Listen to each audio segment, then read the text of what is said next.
tema da minha mensagem hoje aqui, começando o capítulo 2 de Filipenses, é uma igreja unida. Olha o que vai dizer, Filipenses capítulo 2, versículo 1. Porquanto se há em Cristo alguma exortação, alguma consolação de amor, alguma comunhão do Espírito, se há qualquer sentimento profundo ou compaixão, completai a minha alegria, para que tenhais o mesmo modo de pensar, o mesmo amor, o mesmo ânimo, pensando a mesma coisa. Nada façais por rivalidade, nem por orgulho, mas com humildade, e assim cada um considere os outros superiores a si mesmo. Cada um não se preocupe somente com o que é seu, mas também com o que é do outro. Até aí tá bom. Hoje eu acho que eu vou me deter mais os dois primeiros. Mas eu particularmente vejo aqui um dos mandamentos mais difíceis da Escritura, pelo menos para mim. Considerar os outros superiores a si mesmo. Eu luto contra isso todo dia. É muito difícil. Mas vamos lá, né? Você sabe que as cartas de Paulo, elas não foram escritas por um apóstolo lá no seu divã, lá no seu escritório, na sua biblioteca, pensando, olha, o que eu posso escrever de bonito para um povo que vai, durar anos e anos e anos. Não foi assim. Acontecia alguns problemas nas igrejas de Deus. Sabia que as igrejas tinham problemas? As igrejas tinham problemas. Então acontecia algum problema, esse problema chegava aos apóstolos. Esses homens escreviam as cartas com o objetivo de resolver aquele impasse. Olha, está acontecendo isso no meio de vocês, ajam desta maneira aqui. Esse era o objetivo das cartas de Paulo. Doutrinas erradas entrando, o povo brigando, partidarismo, é o que a gente vai ver basicamente aqui em Filipenses. E é óbvio, como as cartas eram escritas para aquelas igrejas, para resolver os problemas daquelas igrejas, você vai ver que a aplicação na nossa vida como igreja é imediata. Muitos dos problemas que eles tinham, vocês vão ver que acontecem em nosso meio. Para vocês verem que essa historinha de que a igreja não é mais a mesma, porque se a igreja fosse igual à igreja primitiva, eu fazia parte da igreja. Por isso que eu não faço, porque tem desigrejado que diz isso. A igreja não é mais como a igreja de Paulo. Se eu falar para você que a nossa é melhor, humildemente falando, gente, você começa a ler. Tinha um cara que saiu com a madrasta. Aqui você vai ver no capítulo 4, duas irmãs brigando. O negócio lá era complicado também. Então Paulo escrevia com o objetivo de resolver esses problemas. Então a aplicação é direta para a nossa vida hoje. Antes de entrar basicamente aqui no capítulo 2, é importante você relembrar o contexto ali ao qual Paulo termina o capítulo 1. Paulo termina dizendo que nós deveríamos viver de modo digno do Evangelho. E a aplicação que eu fiz é que nós não devemos ser vergonha do Evangelho, mas também não devemos ser uma vergonha para o Evangelho. Devemos dar um bom exemplo, devemos nos comportar como cidadãos do reino dos céus. E Paulo vai dizer ali no finalzinho do capítulo 1 que nós devemos ser combativos, totalmente diferente do Evangelho Paz e Amor de hoje, né? Hoje você não pode dizer isso. Hoje em dia, se você diz, fulano está errado, não siga, eles vão chamar você de sem amor. Vão chamar você de, alguém que não se importa com os outros, com o sentimento alheio. Sendo que Paulo, ele termina o capítulo, esse foi o tema da minha pregação na última quarta, seja combativo. Nós devemos combater, e é isso que ele vai dizer. Não temos inimigos, quais inimigos? Os inimigos da nossa fé. Não devemos temê-los. Paulo diz, não apenas isso, não temam, mas combata-os. Não os deixem falar aquilo que eles quiserem. Sejam combativos e vocês não temam a eles e enxerguem a fé, e não apenas a fé e o sofrimento, como dádivas divinas. A fé é uma dádiva, todos sabem. Mas que a Escritura vai dizer também que sofrer por amor a Cristo também é uma dádiva. Também é uma dádiva. Então, o objetivo de Paulo, ao dizer para nós, combata os adversários da igreja, ele não está dizendo ali que nós devemos combater por inveja. Foi o que eu disse, Eu posso errar em que sentido? Por exemplo, quando eu digo assim, olha, aquele pastor lá da igreja tal, picareta, não siga. Quando eu digo assim, eu posso errar. Porque as motivações do meu coração podem ser as mais escusas. Pode ser por inveja, porque olha o tamanho da igreja dele, olha o tamanho da nossa. Olha aquilo que ele tem e olha o que eu tenho. Mas Nós não podemos dizer assim, então não faça isso. O que nós temos que fazer é orar para que Deus mude a nossa motivação, mas o combate ele deve permanecer. Por quê? Porque Jesus Cristo fazia assim. Ele olhava para os fariseus e dizia, olha, raça de víboras, não sigam essas pessoas. Ele fazia isso, ele estava correto, e a motivação dele também, óbvio que estava correta. Então, nós devemos fazer isso por quê?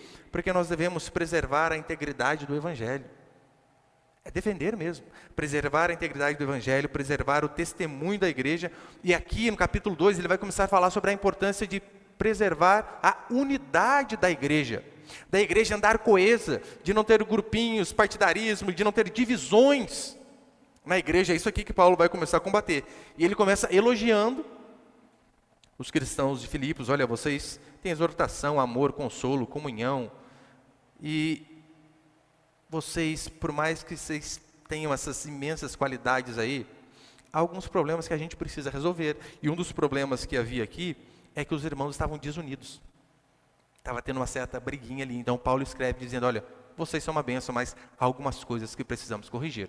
E com base nisso, eu vou passar 2 princípios aqui. Põe o primeiro ali, por favor, meu irmão. O primeiro princípio é o seguinte: unidade é fruto de um mesmo modo de pensar. O versículo 1 é exatamente isso que ele vai dizer. Filipenses 2:1. Portanto, se há em Cristo alguma exortação, alguma consolação de amor, alguma comunhão do Espírito, se há qualquer sentimento profundo ou compaixão, completai a minha alegria, para que tenhais o mesmo modo de pensar. O mesmo modo de pensar. Paulo diz assim, olha, vocês são uma bênção. Vocês exortam e consolam uns aos outros. Na dificuldade, vocês são igreja. Se um chora, todos choram. Se um está passando por dificuldade, vocês apoiam, vocês estão ali juntos, vocês dão suporte. Vocês cooperam uns com os outros, vocês se alegram uns com os outros, vocês têm comunhão uns com os outros, mas se vocês podem completar a minha alegria, né? Paulo está dizendo, quase, basicamente, imagina aí um copo d'água, né? A minha alegria com vocês está aqui, ó. Vocês querem completar de vez mesmo, o que vocês precisam fazer? Vocês precisam ter unidade, vocês precisam ter harmonia. Vocês precisam saber que vocês são uma bênção, mas essas correções precisam ser feitas. É aquilo que o pastor sempre fala, né? Pastor, no caso eu. Eu sou um privilegiado por pastorear essa igreja. Eu tenho certeza disso. Eu não merecia. E eu falo sem demagogia. Todavia, vocês são uma bênção, mas vocês precisam chegar na hora no culto, gente. 7h30. É óbvio, né? Às vezes sai do serviço em cima da hora, não dá tempo, mas chega em casa às 6 horas. Daí, cheguei mais cedo, eu vou atrasar com calma? É chegar no horário. No serviço você não faz isso. Você cumpre horário à risca. E por que às vezes com Deus a gente não vai fazer? Por que apenas o culto de domingo é o suficiente, não tem que ser domingo e quarta? Temos apenas 2 cultos. Quem vai mais, vai no pequeno grupo. Outra coisa que você precisa fazer parte também, se você não faz, faça parte. O pequeno grupo é algo fabuloso. Nossa, ali estamos juntos, temos comunhão, conversamos, estreitamos de fato os laços. É algo fantástico. Porque a igreja precisa melhorar a cada dia, mais uma forma de sermos bíblicos, de estarmos cumprindo os mandamentos aqui da palavra do Senhor. Só que Paulo ainda diz assim para aquelas pessoas: vocês são uma igreja abençoada, todavia, eu tenho sido informado que tem havido desavenças no meio de vocês. E é interessante que Paulo, em muitas questões, ele dá nome aos bois.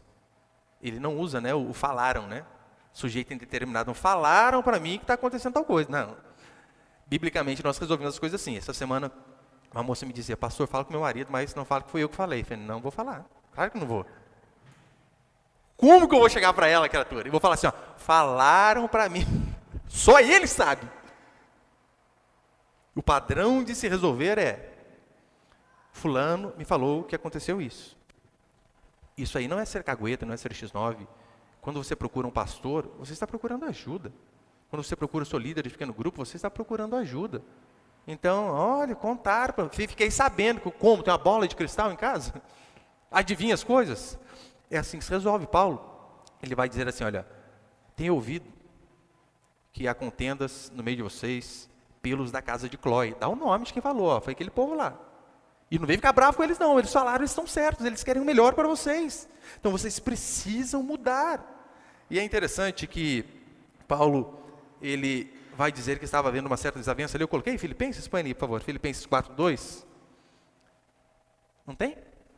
Eu não coloquei. Filipenses 4:2, Paulo vai dizer assim, suplico a Evódia e Síntique que entrem em acordo no Senhor. Paulo não está nem pedindo, está falando, irmãs, eu suplico para vocês, pelo amor de Deus, parem de confusão. Vocês precisam se acertar. Duas irmãs ali estavam se bicando, e duas cooperadoras em Cristo. Duas crentes, não eram duas ímpias, não. Duas irmãs cooperadoras da igreja, e estava tendo uma certa rincha ali, provavelmente por conta de partidarismo, um era de um lado, outro era de um outro, mas ainda assim Paulo vem e diz, olha, vocês precisam pensar em comum acordo. E por que Paulo vem e diz isso para aquelas irmãs em amor? Repreensão e amor é para o bem, porque aquilo ia fazer bem para elas, e aquilo ia fazer bem para a igreja, porque você sabe, se tem um negócio que pega, é fofoca, começou uma coisinha, parece fogo no palheiro, sai de controle. Então você precisa ir na fonte e resolver isso rapidamente. E por que Paulo vai e faz isso? Porque ele amava aquelas irmãs, porque ele sabia que Deus, ele odeia, ele abomina quem faz contenda, quem comete divisão na igreja. É tão certo que Provérbios capítulo 6, versículo 16, olha o que ele vai dizer, olha o que a Escritura diz. 6 coisas o Senhor detesta, sim, a 7ª ele abomina. Olhos arrogantes, língua mentirosa e mãos que derramam sangue inocente, coração que faz planos perversos, pés que se apressam a praticar o mal, testemunha falsa que profere mentiras, e a 7ª que ele abomina, o que semeia inimizade entre os irmãos. Ele detesta algumas coisas, mas a 7ª ele abomina. O quê? Aquele que semeia inimizade entre os irmãos. Todos nós aqui, nós temos o papel de agir como pacificadores na igreja. Porque eu sei, acontece, um fala uma coisinha aqui, outro fala ali, e de repente você concordava com aquilo. É verdade, aquele irmão já fez isso comigo. E a tendência é a gente jogar um pouquinho mais de lenha na fogueira, sendo que o princípio é o contrário. Quem é o feliz? Quem é o bem-aventurado? É o pacificador, ainda que, olha, fulano está falando algo lá, e você sabe, é verdade, o que já aconteceu aqui. Seja benigno, seja pacificador. Irmãos, mas vamos falar para o pastor conversa lá. E outra coisa, o irmão errou, a gente erra também, né? Mas eu tenho certeza que ele vai mudar. Não é agir o contrário, né? Se eu falar para você que não é a primeira vez, você não acredita. Ele já falou isso outra vez.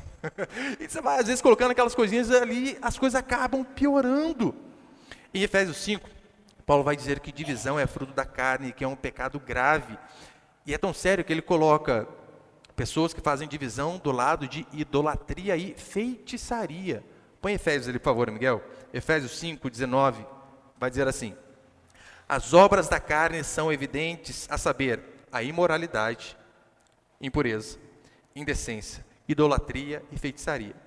Inimizades, rivalidades e ciúmes, ira, ambição egoísta, discórdias, partidarismo, inveja, bebedeiras, orgias, coisas semelhantes a essas contra os quais vos previno, como já vos preveni antes, os que praticam essas coisas não herdarão o reino de Deus.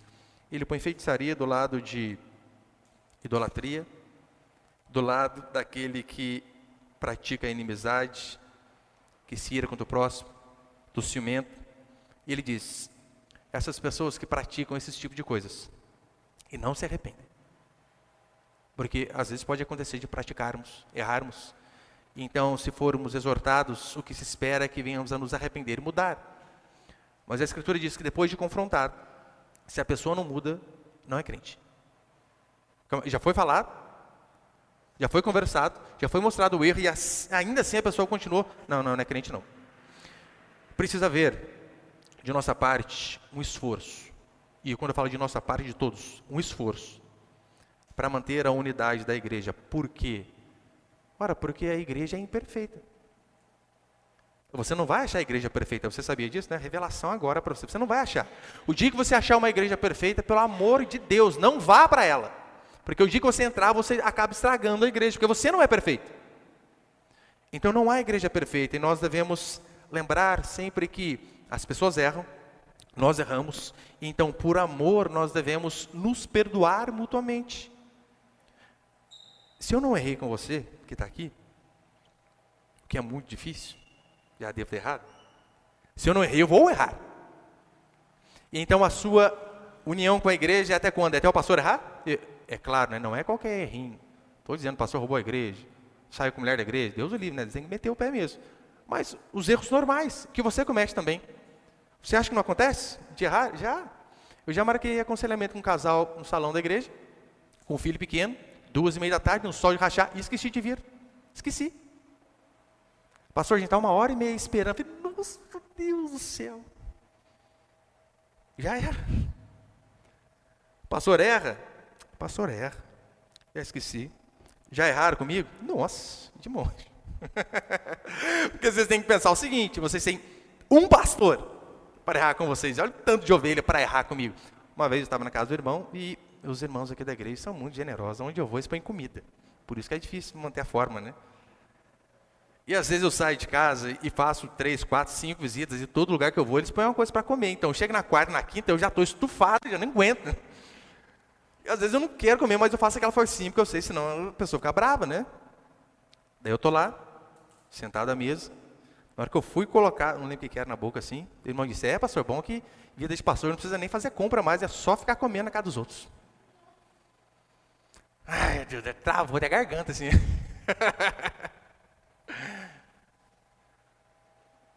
Ai, depois eu bebi um Guaraná e comi de novo, fazer o quê, né? Vai embora. Guarda do mago? Nenhuma. Já me xingaram de montão. Uma vez eu ajudando o irmão, estava com um sério problema. Mas ele me descascou no telefone. Aí você nunca mais me liga, nunca mais passa na porta da minha casa, eu quero que você corte todos os contatos seus com a minha família. Nossa, que homem bravo, né? Falei, tá bom. Na outra semana eu passei na frente da casa dele, falei, irmão, estou aqui na frente, você está mais calmo hoje? Posso entrar? Vai fazer o quê? A gente tem que insistir. Errou, falou um monte de besteira lá, mas eu sei, estava de cabeça quente, estava com um monte de problema, então as pessoas erram. Eu erro com as pessoas. Irmão, eu já cometi cada erro absurdo. O Thiago está aqui, é minha testemunha disso. Eu lembro uma vez, a gente estava no outro salão lá, olha o que eu falei na igreja, ainda bem que ele me perdoou já, né, Thiago? Espero. O Thiago estava dando uma cochilada ali, né? E eu cheguei ao absurdo de falar assim, precisava acender a luz da frente. Falei, Edivaldo, acorda o Thiago só para ele acender a luz para mim ali, por favor. Falei, daqui, ó. Falei, gente, eu lembro que ele foi com a cara vermelha, assim, acendendo. Nossa, acredito, eu mato depois do culto, o que eu faço? Só que eu percebi, falei, gente do céu. E eu não ficava mais na igreja se eu fosse ele. Mas eu reconhecia, óbvio, né? E depois no culto já pedi perdão. Falei, Thiago, você me perdoa, irmão. Só pedi perdão. Falei, todo mundo não devia ter falado lá pro irmão. E ele, de vez em quando, dá uma cutucada. Ele disse, aí perdoou, né? Perdoou, porque é parente também. Tem que perdoar. Não adianta, você sai da igreja, não sai da família. Não tem como. Mas aí querer sair embora agora. Mas está vendo? O que a gente faz diante de uma situação dessa? A gente se perdoa.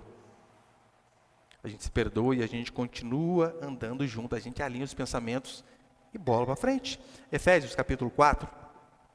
Efésios 4, versículo 1 a 3, diz assim: portanto, eu, prisioneiro no Senhor, peço-vos que andeis de modo digno para com o chamado que recebestes, com toda humildade, mansidão, com paciência, suportando-vos uns aos outros em amor, procurando, né, no sentido de esforçar, cuidadosamente manter a unidade do Espírito no vínculo da paz. Com paciência, suportando-vos uns aos outros. Por que você acha que Paulo disse que nós devemos suportar uns aos outros? Porque tem uns que vai ter que suportar mesmo, irmão, não tem o que fazer. Porque tem uns que é uma maravilha, você está junto, né? Tem outros que falam assim, Jesus, amado, se não fosse o sangue de Cristo, eu nunca mais vim aqui. Suportai-vos, manter a unidade. É necessário humildade. Como ele diz, né? Reconheça que o outro é superior. É necessário paciência, paciência com o pastor, paciência com o líder de pequeno grupo, Paciência com os irmãos. Aqui, ó, vocês vão querer exercitar muita paciência entre os irmãos, que às vezes entra um falando uma coisa atravessada, e, puxa, olha aí, perdeu a oportunidade de ficar quieto, gente. Suportar, faz parte. Esforçar. E para encerrar, põe ali o segundo princípio, por favor.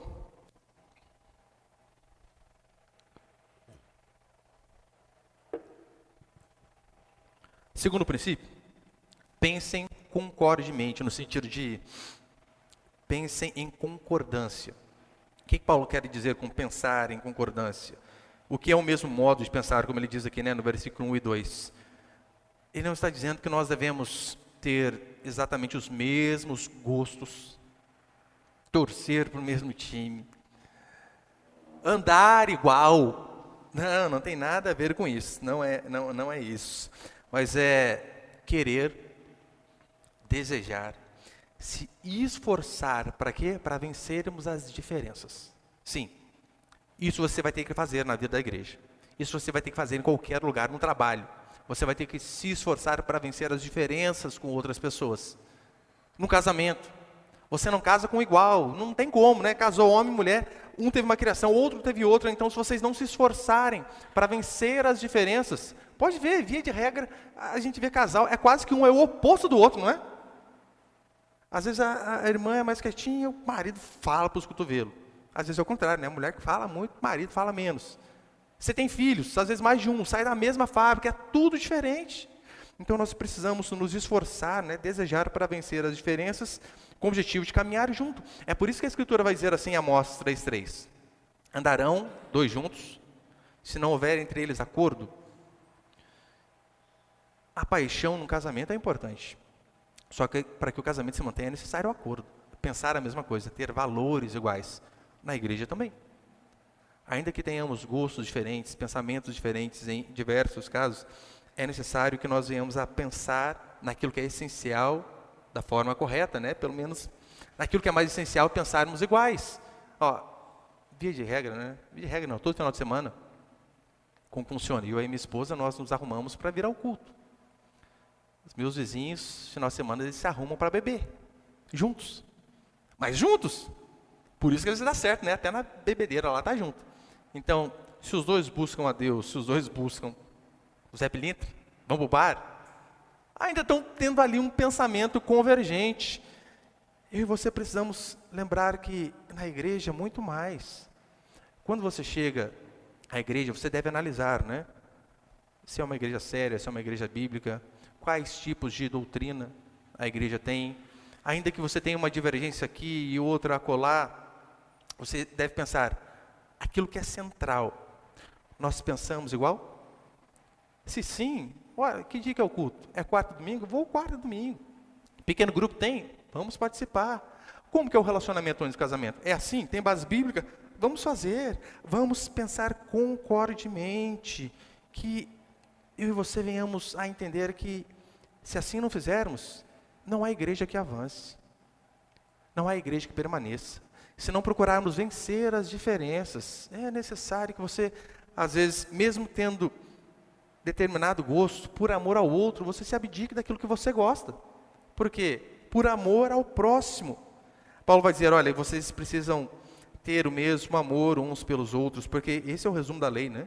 Amar a Deus e também amar o próximo. João, 1 João capítulo 4, ele vai dizer assim, né? Se nós dizemos que amamos a Deus, a quem não vemos, e não amamos o irmão, a quem vemos, não amamos coisa nenhuma. E como que a gente prova que nós amamos o irmão? Se doando, pensando igual, às vezes saindo da nossa razão, daquilo que nós pensávamos, daquilo que nós gostamos, para fazer aquilo que é melhor para o outro. Isso é ser cheio do Espírito. Paulo vai dizer, né, olha, que haja entre vocês o mesmo modo de pensar quanto à doutrina do Evangelho, porque isso é fundamental. Como eu falei, acho que nas últimas quartas, né? Não há problema termos divergências em até assuntos teológicos. Pode haver. Mas aquela frase que muitos dizem que foi de Agostinho, aquela frase é fantástica. Nas coisas essenciais, unidade.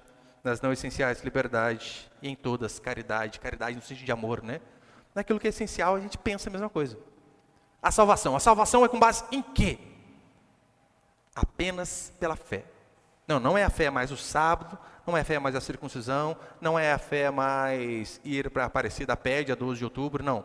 A salvação é apenas mediante a fé. É por esse motivo que, por exemplo, somos contra culto ecumênico. Sabe o que é culto ecumênico? Né? Aquele culto lá, chama o pastor, chama o padre, chama o ortodoxo, chama o pai de santo, chama ali, ó.